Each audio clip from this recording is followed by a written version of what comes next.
Kaya ito, pupunta kami ng Walmart para bumili lang ng ano guys, ng electric pan, no? Sino mo ba dyan?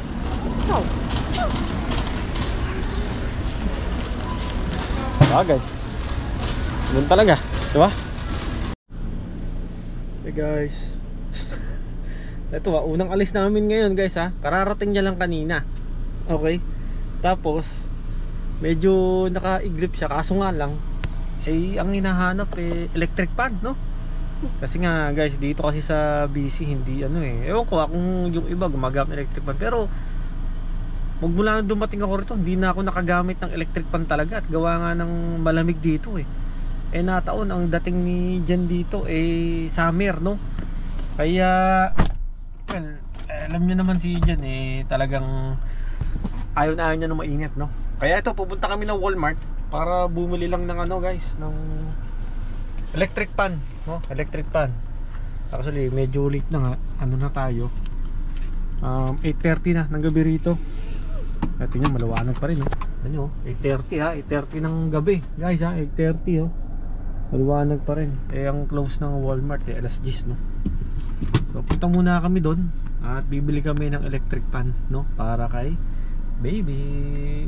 Yung unang hinanap talaga electric pan Okay guys, punta muna tayo ng Walmart.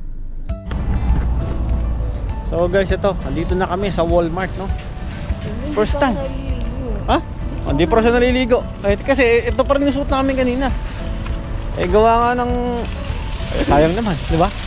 Kaya pag mamaya na lang namin yan, nagpalit siya ng t-shirt. Mamaya na lang kami o kaya bukas siya maglalaba. So guys, dito kami ngayon sa Walmart yan. So first time ni Jen magpunta rito. Kasi first time niya lumabas talaga. Yan So makikita na niya guys yung mga pinupuntahan natin dito. Pero syempre mas marami na tayong mapupuntahan. Gawa nga ng meron na tayong service, no? At marami na rin kaming maikukwento sa inyo at may papakita, no? So electric pan lang guys, electric pan lang yung bibili namin, pero baka mamaya may mga dagdag pa, panigurado to. Yung guys, sarap lang sa feeling no, yung kasama mo na si Jen, gano'n. Mantalan dati, doon lang tayo sa Saudi grocery na magkasama, no? O ngayon magkasama na kami, no? Grabe, napakabilis ang panahon. At buti na lang talaga, Lord, buti na lang. Hindi tayo sumukok, no? So, mamili muna kami, no?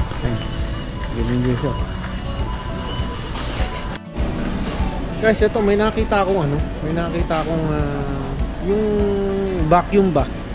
Yung wireless sa vacuum. Para lang din dun sa dun sa sasakyan, gawa nga ng ito.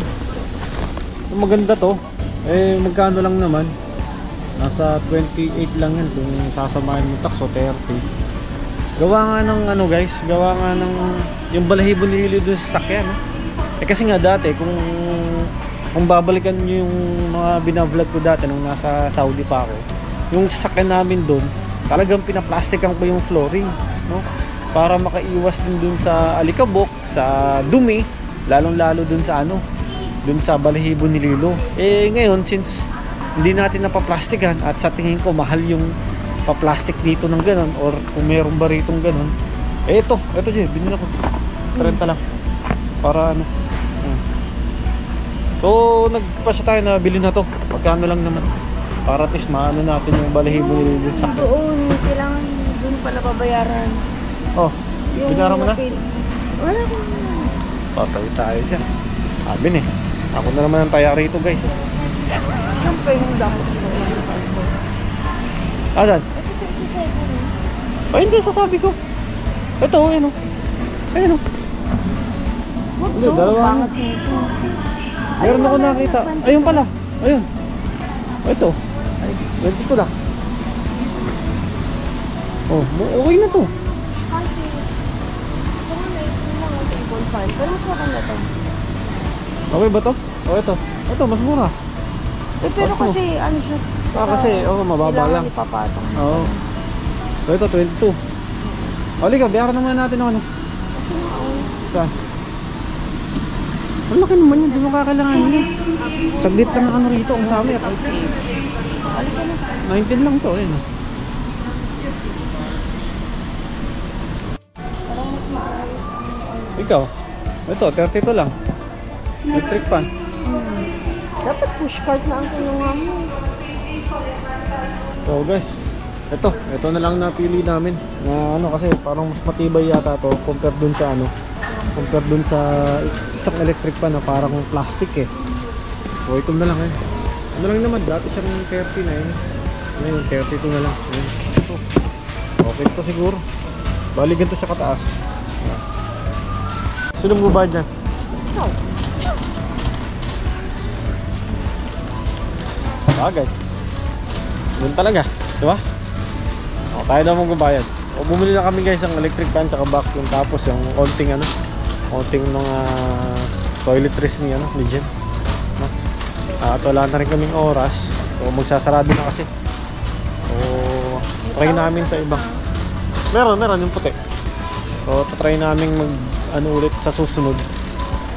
Siguro bukas ganun kasi 9 to 3 lang 7 to 3 lang naman ako bukas no? Ano, bayad na tayo? Okay na ba yan? Wala na ba may bilhin? O dito, pwede ka tumingin dito. So guys yun, katapos lang namin grocery. Itong unang gastos namin mag-asawa. Okay, naka-ano rin kami, ito kasi ito yung mga pinamili namin which is kailangan naman kasi talaga. Yan o, mga toothbrush. Tapos meron kaming Clorox para din sa bahay. Itong mahalaga guys, itong electric fan, no? Para at least makatulog si Jen ng maayos. Kaya nga sa akin naman kahit walang electric fan, kaso nga lang syempre si Jen hindi siya talaga makakatulog ng maayos, no? So ito yung unang namin. Ito yung una naming gastos na mag-asawa dito sa Canada, no? Unang grocery namin. Bakada rin kami. 100 plus dollars na. Ano lang naman, kaunti lang naman yung pinamili namin. Kaya ito guys ito ang namiss ko kay Jen. Yung pagbili niya ng french fries sa McDo. Ito, sa McDo kasi kami ngayon. Ayun eh. Parang namiss niya ang french fries sa McDo. Ano? Ayun na, bayaran mo na. Ha? Bayaran mo na. Sino magbayad? Ikaw. Diba? Ganun talaga. Ako ulit ang taya, no? Actually guys, meron kaming nakakalimutan ko rin banggitin kay Jen. Yung guys, yung madalas kong dinadala rin kapag kami mag-grocery ni Junel tsaka ni Danny, yung bag, no? Eh dito pa naman kailangan mo yun. Kasi dito kailangan mong bilhin yung bag nila, no? Mapa paper bag or mapa yung yung reusable bag nila. So lahat 'yon guys, lahat 'yon bibilin mo talaga. Kaya nga napakalaking bagay nung talagang meron kang dalang bag pag mag-grocery ka. May ice cream pa pala.